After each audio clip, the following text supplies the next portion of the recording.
जय हिंद दोस्तों, घटना चक्र में आपका स्वागत है। ये क्लास हमारा 13 होने वाला है, जिसमें हम राष्ट्रपति के बारे में पढ़ेंगे। तो चलिए शुरू करते हैं। निम्नलिखित में से कौन भारतीय गणतंत्र का प्रमुख है? तो आपका सही आंसर है राष्ट्रपति।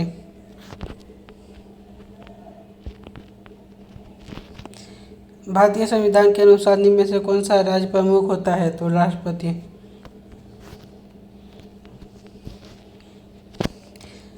निम्न कथनों पर विचार कीजिए। पहला कथन, भारत का राष्ट्रपति ब्रिटिश राज्य से भिन्न होता है।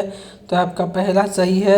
और भारत के राष्ट्रपति का पद अमेरिका के राष्ट्रपति से मिलता है, तो ये गलत है। पहला सही, ए सही है, आर गलत है। ए सही है, आर गलत है। ये भी रीजनिंग का ही क्वेश्चन है। संघीय कार्यपालिका का मुख्य भारत का राष्ट्रपति होता है। राष्ट्रपति की शक्तियों की कोई सीमा नहीं होती, ये गलत है दोस्तों। इसमें ए सही है, आर गलत है। ए सही है, आर गलत है। भारत के राष्ट्रपति अपनी शक्तियों का प्रयोग करते हैं। तो आपका सही आंसर है सीधे अथवा अपने अधीनस्थ अधिकारियों द्वारा। भारत का कार्यपालिका अध्यक्ष कौन होता है? तो आपका सही आंसर है राष्ट्रपति। सबका पति राष्ट्रपति।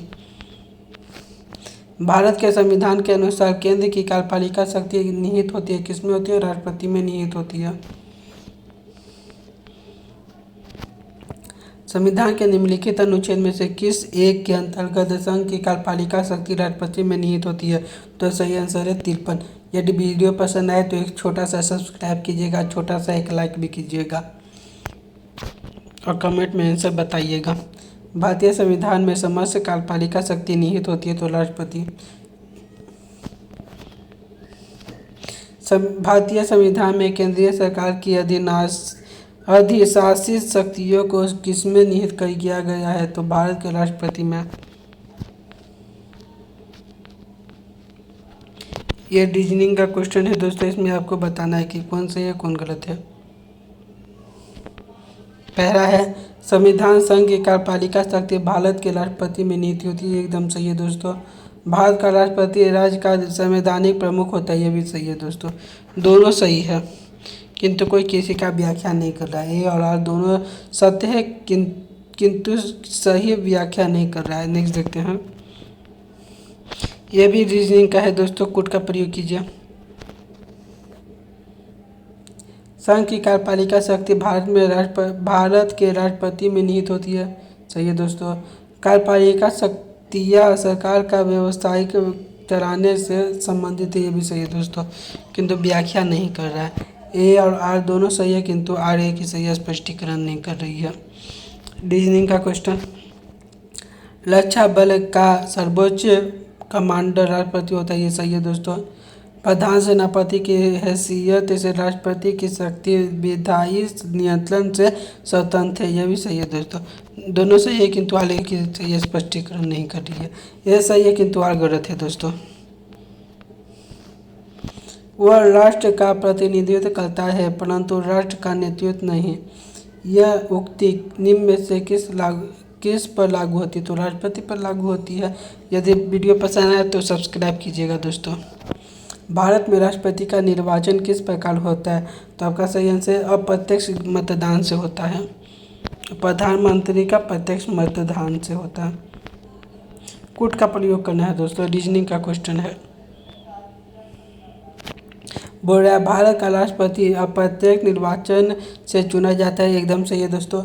एक निर्वाचन मंडल की व्यवस्था है जो संसद के दोनों सदनों और राज्य की विधानसभाओं के निर्वाचन सदस्य को मिलाकर बनता है, तो दोनों सही है दोस्तों। ए और आर दोनों सही है, किंतु आर ए की स्पष्टीकरण नहीं कर रही है। भारत में राष्ट्रपति का चुनाव किया गया है, तो आपका सही आंसर है आनुपातिक मत प्रणाली द्वारा किया गया है। नेक्स्ट देखते हैं। संसद के दोनों सदनों के निर्वाचन सदन बोला राष्ट्रपति के निर्वाचन मंडल के सदस्य होते हैं, एकदम सही है, ये होते हैं। राज्य के विधान मंडलों के दोनों सदनों के भी निर्वाचन सदस्य ये भी होते हैं। सभी राज्य की विधानसभाओं के निर्वाचन सदस्य गलत है दोस्तों, क्योंकि विधानसभा बस 6 ही राज्य में है, इसीलिए सभी विधानसभा नहीं शामिल होते हैं और किसी भी राज्य का विधानसभा राष्ट्रपति के निर्वाचन में शामिल नहीं होते हैं। दिल्ली और पुडुचेरी विधानसभाओं के निर्वाचन सदस्य सही है दोस्तों। तो आपका 1 2 4 सही है, 1 2 4 1 3 4। नेक्स्ट देखते हैं, राष्ट्रपति के चुनाव के लिए निर्वाचन मंडल में कौन सा सदस्य शामिल होते हैं? तो सही आंसर है संसद के दोनों सदनों के निर्वाचित सदस्य और राज्य विधानमंडलों के निर्वाचित सदस्य। नेक्स्ट देखते हैं, भारतीय संविधान के 70वें संविधान संशोधन द्वारा भारत के राष्ट्रपति के चुनाव में जिन 2 केंद्र शासित प्रदेश को भाग लेने का अधिकार दिया गया है वो है तो दिल्ली और पुडुचेरी को। निम्नलिखित में से कौन भारत के राष्ट्रपति के निर्वाचन हेतु निर्वाचकरण से सम्मिलित किया गया है? तो सही आंसर है राज्य के विधान परिषदों के निर्वाचन सदस्य।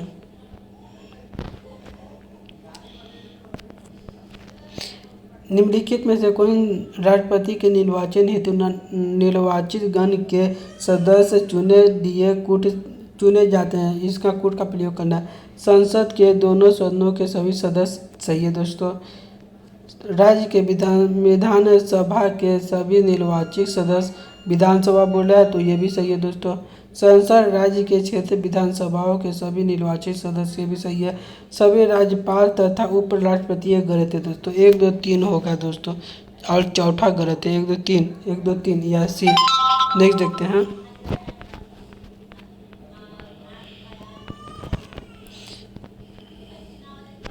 बोल रहा है भारत के राष्ट्रपति के चुनाव मंडल में कौन सा सम्मिलित होते हैं? तो आपका सही आंसर है संसद के दोनों सदनों के सभी निर्वाचित सदस्य एवं राज्य विधान सभाओं के सभी निर्वाचित सदस्य। नेक्स्ट देखते हैं, भारत में राष्ट्रपति के चुनाव के लिए चुनाव मंडल के सदस्य होते हैं तो कौन होते हैं इसको बताना है। लोकसभा के चुनाव हुए सदस्य, हाँ लोकसभा के चुने हुए सदस्य होते हैं। राज्यसभा के चुने हुए सदस्य ये भी होते हैं और राज्य विधानसभा के चुने हुए सदस्य ये भी होते हैं। राज्य के विधान परिषद में कोई शामिल नहीं होते। आपका सही आंसर है ABC।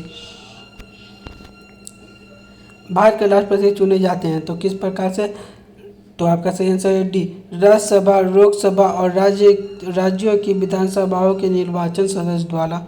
नेक्स्ट देखते हैं, भारत का राष्ट्रपति चुना जाता है तो आपका सही आंसर लोकसभा द्वारा, राज्यसभा द्वारा, संसद सदस्य द्वारा, संसद एवं विधानसभाओं के सदस्य द्वारा। तो सही आंसर है D।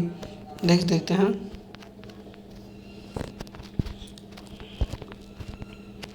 निम्नलिखित में से कौन राष्ट्रपति के चुनाव प्रकरण के लिए सही नहीं है? तो आपका सही आंसर है D दोस्तों। निर्वाचन मंडल के पूर्ण होने के आधार पर राष्ट्रपति का चुनाव स्थगित किया जा सकता है, यह गलत है। नेक्स्ट देखते हैं, भारत के राष्ट्रपति के उम्मीदवार के प्रस्ताव का अनुमोदन किया गया चाहिए है तो इसका आंसर आपका सही होगा 10 निर्वाचन द्वारा। ये सही है दोस्तों। नेक्स्ट देखते हैं, इसमें फॉर्मूला दिया है दोस्तों, इसको छोड़िए।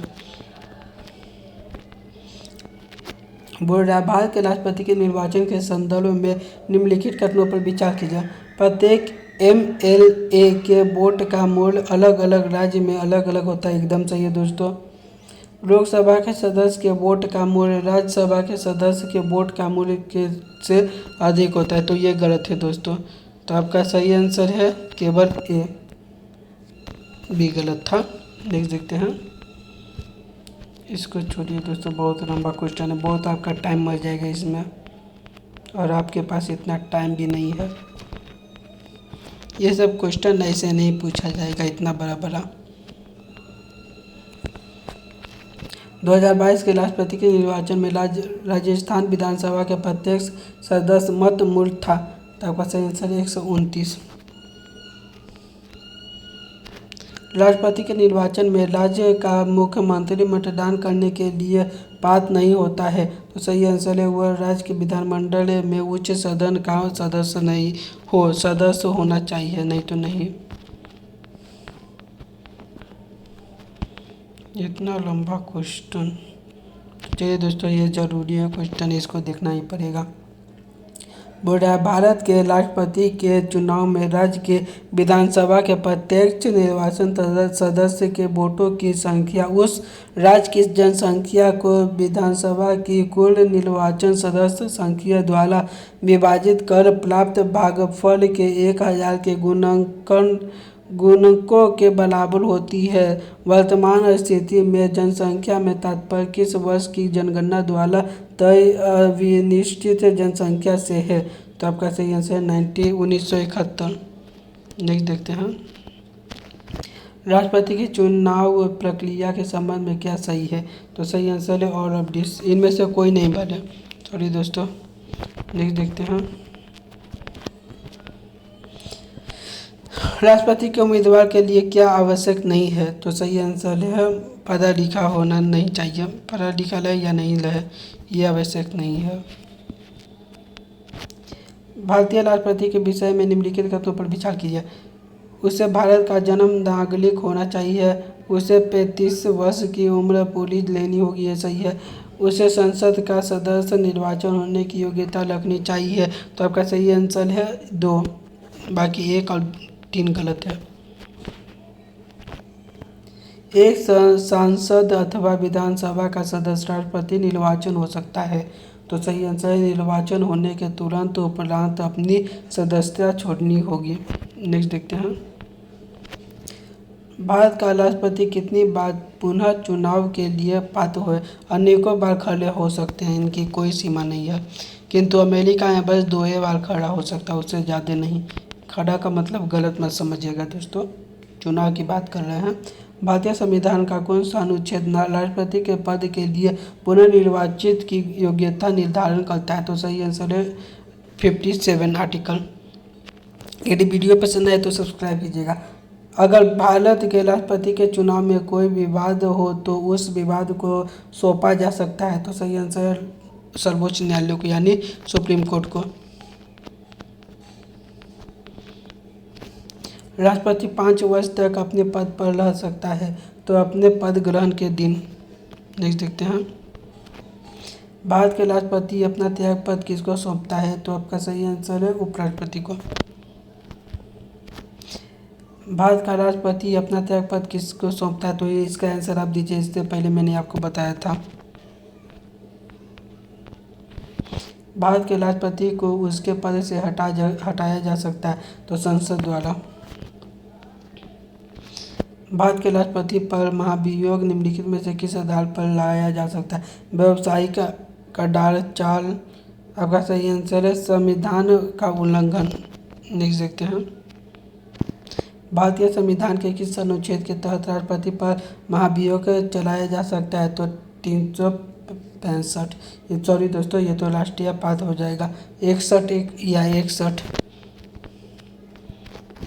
भारत के राष्ट्रपति को महाभियोग द्वारा हटाने की प्रक्रिया निम्नलिखित में से किस अनुच्छेद में वर्णित है। तो 61 यहाँ मिल गया दोस्तों। नेक्स्ट देखते हैं, भारत के राष्ट्रपति को कार्य अवधि की समाप्ति से पूर्व की भी पद से हटाया जा सकता है। तो सही आंसर है महाभियोग द्वारा। राष्ट्रपति पर महाभियोग का आरोप संसद के किस सदन द्वारा लगाया जा सकता है। तो सही आंसर है संसद के किसी भी सदन द्वारा। निम्नलिखित में से कौन सा अनुच्छेद भारत के राष्ट्रपति पर महाभियोग के बारे में बताता है। तो 61। भारतीय संविधान का कौन सा अनुच्छेद राष्ट्रपति के महाभियोग से संबंधित प्रावधान को प्रदान करता है। तो 61।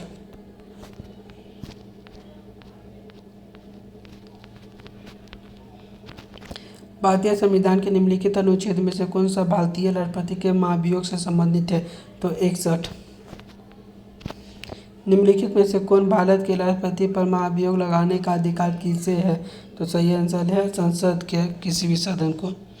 संविधान के उल्लंघन के आधार पर राष्ट्रपति के विरुद्ध किसके द्वारा महाभियोग लगाया जा सकता है? तो सही आंसर है संसद के दोनों सदनों द्वारा।